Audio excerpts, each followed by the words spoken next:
설 명절을 잘 보내고 계십니까? 잠깐 주변에 계신 분들과 이렇게 인사하겠습니다. 복의 근원이 되십시오. 네, 한 번 더 인사하겠습니다. 복을 많이 나누어 주십시오. 네, 감사합니다. 주보를 보시면 오늘은 교회력상으로 주연절 6번째 주일이자 이제 마지막 주연절 절기입니다. 이날은 또 산상변모 주일이기도 합니다. 주님이 변화하셨습니다. 이 주님의 변화가 우리에게 구원의 역사를 일으켰습니다. 우리 그리스도인들은 변화한 사람들이고 변화하는 사람들입니다. 바라기는 우리의 변화가 높은 곳에서 낮은 곳으로 내려가는 변화이기를 바랍니다. 영광의 자리에서 고난의 자리에까지 내려가는 변화이기를 소망합니다. 앞서 말씀드린 산상변모주일은 예수님께서 제자들을 데리고 높은 산으로 올라가신 후에 그 모습이 변화되신 사건을 기념하는 주일입니다. 이 산상변모주일이 지나고 첫 번째 맞이하는 수요일을 참회의 수요일 혹은 제의 수요일이라고 부릅니다. 이제 오는 14일이 바로 참회의 수요일입니다. 제가 이 날을 말씀드리는 까닭은 바로 이 제의 수요일 14일부터 무엇이 시작될까요? 사순절이 시작되기 때문입니다.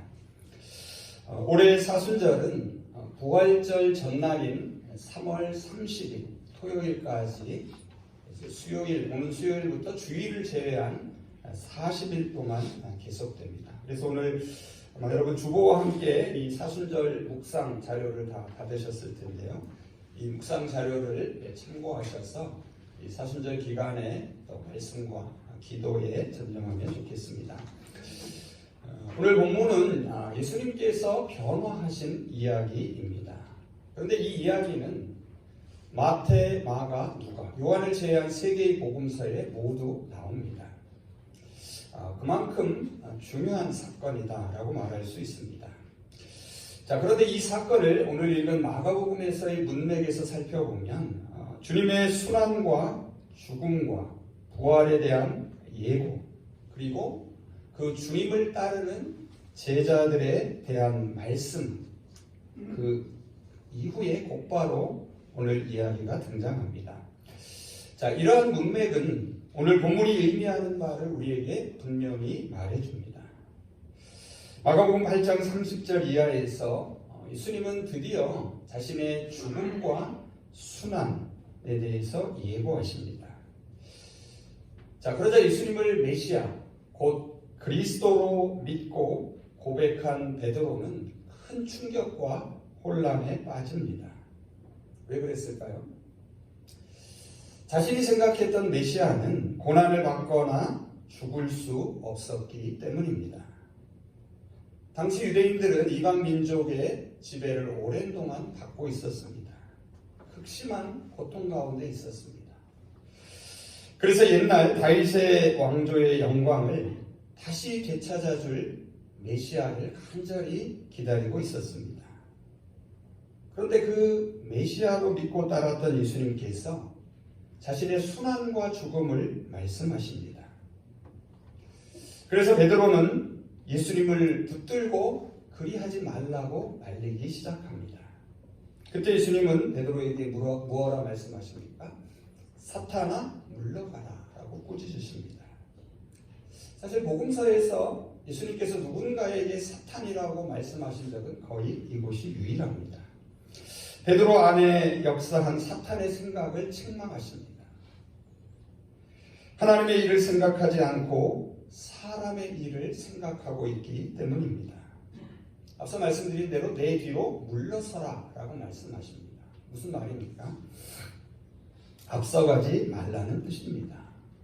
바꿔 말해보면 주님의 뒤를 따르라는 말이기도 합니다. 주님께서는 당신이 가는 길은 자기를 부인하고 자기 십자가를 지고 따라야 함을 일깨워 주십니다. 이러한 문맥에서 오늘 본문은 예수님께서 가시는 길이 어떠한 길인지를 알려줍니다. 이 시대에 우리 그리스도인들이 가야 할 길을 분명히 보여줍니다. 저와 여러분이 우리의 삶과 신앙의 여정에서 진정으로 무엇을 바라보고 나아가야 할지를 깨닫게 합니다. 오늘 본문 2절을 보시면은 예수님은 베드로와 야고보, 요한 이 세 제자만을 데리고 높은 산에 오르십니다. 여러분도 기억하실 것입니다. 예수님께서 특별히 이 세 제자를 따로 데리고 가신 적이 종종 있었습니다. 그리고 그때마다 아주 중요한 사건들이 있었습니다. 예수님은 그들에게 신비한 사건과 말씀을 통하여 하나님께서 하시는 일들을 특별히 보여주었습니다. 예수님이 어떤 분이시고 또 하나님의 나라가 어떠한지를 그들에게 알리셨습니다. 예수님께서 구원자 메시아이심을 적어도 그들만은 분명히 알기를 원하셨습니다. 그리고 주님이 가시는 그 길을 그들도 함께 가기를 기대하셨습니다. 높은 산 위에 오르자 정말 믿을 수 없는 놀라운 일이 벌어집니다. 이 세 제자들이 보는 앞에서 예수님의 모습이 변화합니다. 3절을 보시면은 예수님이 입으셨던 옷이 광채가 나기 시작합니다. 그 색이 매우 희어졌다라고 말합니다. 이어지는 4절에서는 엘리야와 모세가 나타나서 예수님과 이야기를 나눕니다. 자, 우리에게는 모세와 엘리야가 그리 중요하지 않을 수 있습니다. 하지만 유대인들에게 있어서 모세와 엘리야는 아주 특별한 존재들입니다. 이 두 사람들은 모두 메시아와 관련이 있습니다. 엘리야는 메시아의 오심과 관련이 됩니다. 말라기 4장 5절입니다. 보라, 여호와의 크고 두려운 날이 이르기 전에 내가 선지자 엘리야를 너희에게 보내리라.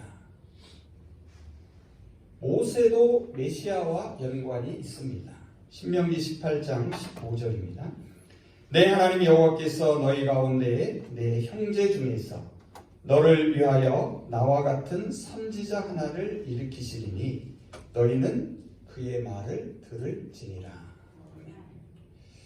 자, 이 모세와 엘리야의 등장은 예수님께서 참 예언자이시며 메시아이심을 보여주는 분명한 표지입니다. 이 광경을 본 세 제자들은 놀랍기도 하고 무섭기도 했습니다. 그 순간 베드로에게 떠오른 생각이 있었습니다. 이 황홀한 순간을 좀 더 지속시키고 싶었습니다. 그래서 거기에 있는 것이 좋기에 좀 더 머물기를 원합니다. 5절을 보시면은 그래서 베드로는 초막 3개를 지으려고 합니다. 그런데 이 3개의 초막은 베드로 자신이나 야고보나 요한이 머무를 초막이 아니었습니다. 그는 예수님과 모세 그리고 엘리야가 거주할 초막을 지으려고 합니다. 자, 왜 그랬을까요? 예수님과 모세와 엘리야를 초막에 머물도록 붙잡아 두면 언제든지 이들과 함께 할 수 있다고 생각했기 때문입니다. 사실 베드로의 이 말은 문맥에서 보면 그리 심각하게 받아들일 필요가 없습니다. 말문이 막히게 되었을 때에 얼떨결에 아무 생각 없이 말한 것처럼 보이기 때문입니다. 여러분도 혹시 그런 경험이 있으십니까? 놀라운 광경을 목격했을 때에 입이 딱 벌어지고 말문이 턱 막힙니다. 본문 6절을 보면 베드로가 그렇게 말한 것은 그 장면이 너무 놀랍고 무서워서였습니다. 바꿔 말하면 무슨 말을 해야 할지를 알지 못했기 때문입니다. 사실 이 사건의 의미를 명확하게 이해하고 해석하기는 쉽지 않습니다. 실제 현장에 있었던 베드로도 이 놀람과 두려움으로 어찌할 바를 알지 못했기 때문입니다. 하지만 오늘 이 이야기를 읽고 있는 저와 여러분은 오히려 이 사건의 의미를 이 세 제자들보다 더 잘 이해할 수 있습니다. 오늘 읽은 마지막 구절을 보시면 이 사건은 예수님의 부활 이후에 알려지게 되었음을 알 수 있습니다. 그래서 우리는 전지적 관점에서 이 사건을 바라보게 됩니다. 그래서 앞서 우리는 이미 문맥을 살펴보았습니다. 오늘 이야기는 예수님께서 하나님의 사랑과 권능에 사로잡혀 있음을 보여줍니다. 하나님이 다스리시는 하나님 나라의 모습을 보여줍니다. 오늘 본문에는 예수님께서 하나님의 구원의 역사를 이루실 메시아 그리스도이심을 보여주는 몇 가지 증거들이 등장합니다. 자, 첫 번째는 광채가 나는 옷입니다. 3절을 보시면 흰 옷이 등장하는데요. 하나님 안에 푹 잠긴 나머지 예수님의 존재가 빛으로 변화합니다. 예수님이 품은 하나님의 빛이 밖으로 드러나기 시작합니다. 이것은 예수님께서 말씀과 행동을 통하여 알리셨던 하나님의 나라가 결코 환상이 아니었음을 보여줍니다. 쉽게 말하면 예수님께서 참 메시아임을 알려줍니다. 자, 여러분, 이 광채가 나는 흰 옷은 구약의 어떤 사건을 연상시킵니다. 그것은 바로 모세입니다. 출애굽기 34장 29절을 보면 모세가 두 번째로 하나님의 부르심을 받고 시내산에 오릅니다. 다시 40일을 금식하며 그곳에 머뭅니다. 그리고 두 증거판을 들고 다시 산 아래로 내려올 때에 어떻게 되었습니까? 모세의 얼굴에서 광채가 났다라고 말합니다. 그래서 이 산 위에서의 예수님의 광채는 하나님의 임재와 하나님이 그 가운데 역사하심을 상징합니다. 다음 둘째는 7절 상반절입니다. 7절 상반절을 보시면은 제자들을 덮은 구름이 등장합니다. 제자들을 덮은 구름도 하나님의 임재와 인도를 보여줍니다. 이미 여러분도 연상하실 것입니다. 하나님은 출애굽한 이스라엘 백성들을 구름을 덮어 구름으로 인도하셨습니다. 자, 이것은 하나님께서 그 가운데 그들과 함께 하심을 보여줍니다. 구름이 떠오르서 앞서가면 출발합니다. 구름이 머물면 그 자리에 머뭅니다. 지금 제자들을 덮은 구름은 하나님께서 예수님에게 임재하셨다는 표시이며 그들 가운데 역사하시는 상징입니다. 마지막 셋째는 구름 속에서 나는 음성, 소리입니다. 하늘에서 들린 이 음성도 예수님이 메시아이심과 하나님의 역사하심을 증거합니다. 앞서 우리가 두 가지를 살펴봤습니다. 광채 나는 옷과 그들을 뒤덮은 구름. 이 두 가지는 시각적인 것입니다. 눈으로 볼 수 있는 것입니다. 반면에 구름 사이에서 들려오는 하늘의 소리는 귀로 들을 수 있는 청각적인 것입니다. 예수님은 하나님이 특별히 사랑하시는 아들입니다. 엘리야와 모세는 그 하나님의 길을 준비한 사람들입니다. 그리고 이제 예수님께서 그 일을 완성하십니다. 하늘에서 들린 음성은 어떤 음성이었습니까? 이는 내 사랑하는 아들이다 라는 소리였습니다. 이는 내 사랑하는 아들이다 라는 이 하늘의 소리도 아마 여러분이 어떤 사건을 연상시키게 될 것입니다. 그것은 바로 예수님께서 세례자 요한으로부터 세례를 받으실 때에 들었던 하늘의 소리입니다. 다만 차이가 있다면 세례를 받으실 때에는 어떻게 들렸습니까? 너는 내 사랑하는 아들이다 라는 음성이었습니다. 이것은 하나님께서 예수님께 직접 하시는 말씀이었습니다. 반면에 오늘 이 높은 산에서 들었던 음성은 이 사람은 내 사랑하는 아들이다라는 음성이었습니다. 이것은 무엇을 의미합니까? 베드로와 야고보, 요한, 그리고 모세와 엘리야, 너희들은 똑똑히 들으라는 말씀입니다. 그러면서 이어서 너희는 그의 말을 들으라라고 말합니다. 여러분, 여기서 들으라는 말은 그 말을 잘 이해하고 그 말 그대로 순종하며 따르라는 뜻입니다. 앞서 말씀드린 대로 예수님께서는 높은 산에서 영광스러운 모습으로 변화하셨습니다. 이 변화는 육신의 몸을 입으신 예수님이 이 땅의 물리적 질서와 육신적 질서를 뛰어넘으시는 분이심을 보여주는 변화입니다. 그런데 오늘 본문에는 놀라운 장면이 하나 숨어 있습니다.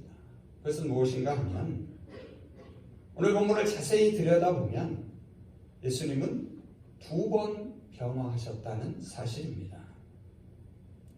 2차례 변화가 있었습니다. 혹시 여러분 보셨습니까? 첫 번째 변화는 제가 앞서 설명드린 2절 이하에 있습니다. 예수님의 옷이 광채가 납니다. 세상에서 희귀할 수 없을 만큼 하얗게 변합니다. 그리고 갑자기 모세와 엘리야가 나타나 함께 이야기를 나눕니다. 그리고 뒤덮은 구름 사이로 하늘의 음성이 들려오기 시작합니다. 하늘로부터 하나님의 아들로 인정받는 존재로 변화합니다. 자, 이것은 베드로로 대표되는 당시 유대인들, 또한 오늘 저와 여러분을 포함한 모든 사람들이 바라는 영광스러운 변화를 보여줍니다. 하지만 오늘 본문 안에는 2번째 변화가 있습니다. 더 중요한 변화는 바로 이 2번째 변화입니다. 혹시 찾으셨습니까? 2번째 변화는 본문 8절 이하에 있습니다. 8절을 제가 다시 한번 읽어보겠습니다. 세번역 성경입니다. 그 순간 그들은 주위를 살펴보았습니다. 그러나 그때는 이미 아무도 보이지 않고 오직 예수만 그들과 함께 계셨습니다. 오늘 설교 제목을 여기서 가져왔습니다. 지금 세 제자 베드로와 야고보가 요한이 보고 있는 이 예수님의 모습은 여러분의 눈에 어떻게 비춰지십니까? 여기서 우리는 예수님이 산을 오르기 전 이전 본래의 모습으로 다시 변화한 것을 보게 됩니다.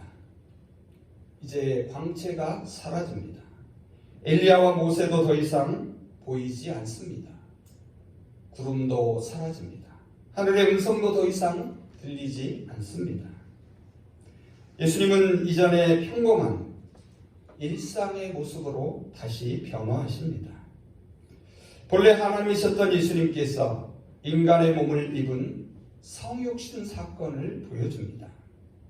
이 2번째 변화가 첫 번째 변화보다 더 어려울 수 있습니다.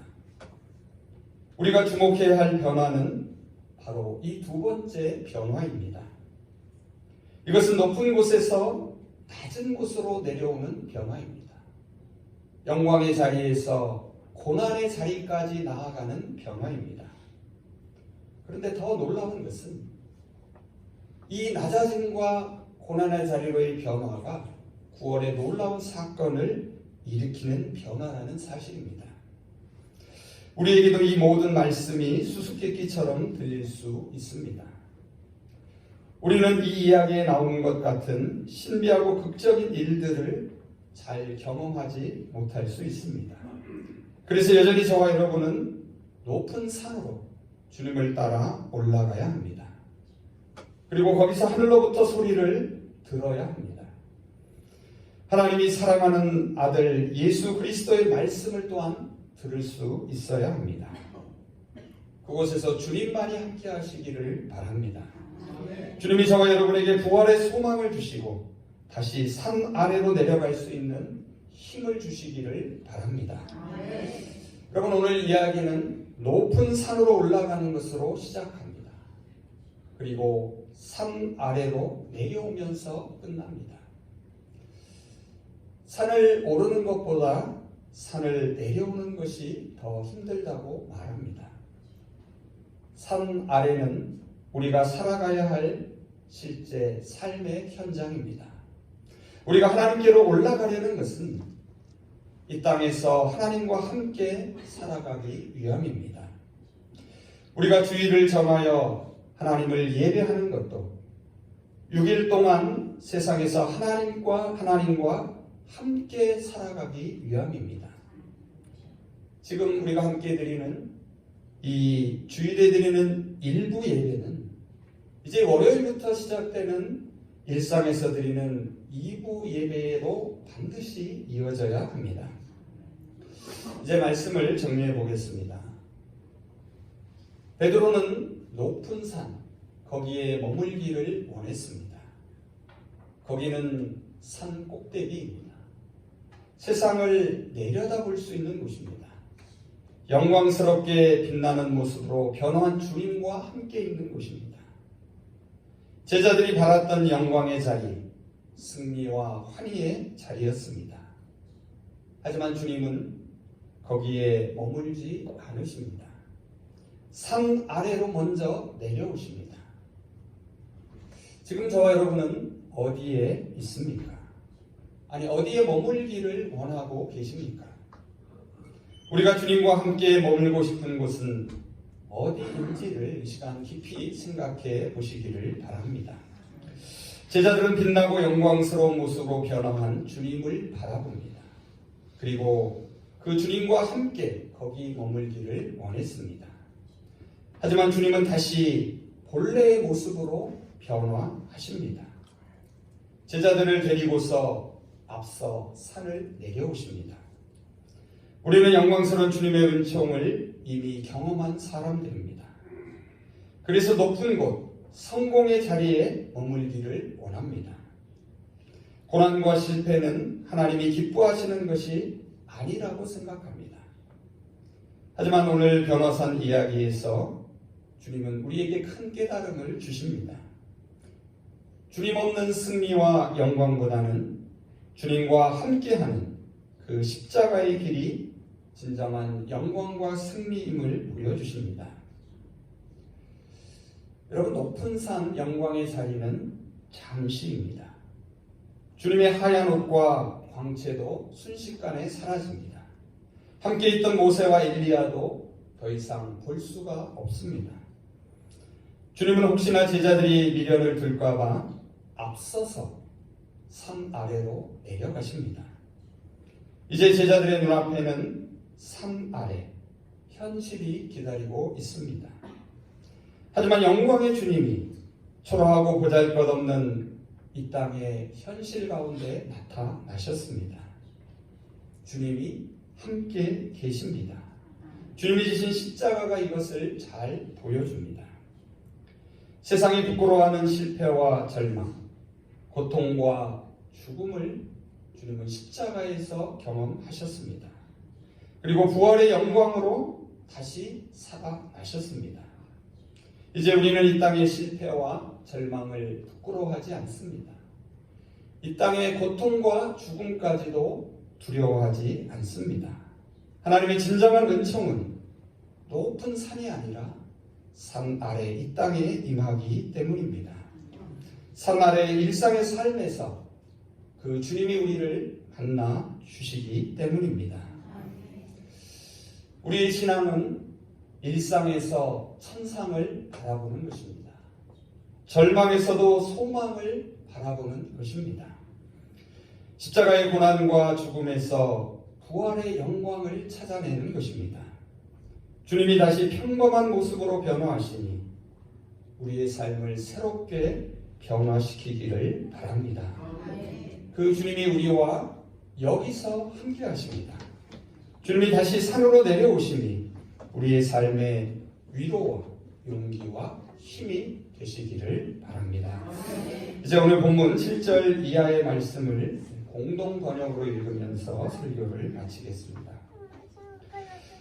바로 그때에 구름이 일며 그들을 덮더니 구름 속에서 이는 내 사랑하는 아들이니 너희는 그의 말을 잘 들어라 하는 소리가 들려왔다. 제자들은 곧 주위를 둘러보았으나 예수와 자기들 밖에는 아무도 보이지 않았다. 산에서 내려오시면서 예수께서는 제자들에게 사람의 아들이 죽었다 다시 살아날 때까지는 지금 본 것을 아무에게도 말하지 마라 하고 단단히 당부하셨다. 기도하겠습니다. 인간의 몸을 입고 이 땅에 우리와 똑같은 사람으로 오신 주님, 주님의 변화가 저희의 구원이 됨을 감사드립니다. 주님은 높은 곳에서 낮은 곳으로, 영광을 받는 자리에서 고난을 당하는 자리로 나아가셨습니다. 하나님의 사랑이 모든 것을 변화하게 합니다. 그래서 부활의 영광은 주님의 십자가 안에 담겨 있습니다. 저희도 제자들처럼 주님의 영광스러운 은총을 경험합니다. 그리고 그 가운데 계속 머물기를 기대하며 영광의 주님이 함께하기를 바랍니다. 고난과 실패는 하나님이 기뻐하시는 것이 아니라고 생각하기 때문입니다. 하지만 주님 없는 승리와 영광보다는 주님과 함께하는 십자가가 하나님이 기대하시며 기뻐하시는 진정한 영광과 승리임을 깨닫게 하고 감사하게 하여 주시옵소서. 낮아지시고 십자가를 지신 그 주님만이 저희와 함께 하게 하여 주시옵소서. 그래서 저희도 주님이 변화하신 것처럼 더 낮은 모습으로 변화하며 살아가게 하여 주시옵소서. 예수 그리스도의 이름으로 기도합니다. 아멘.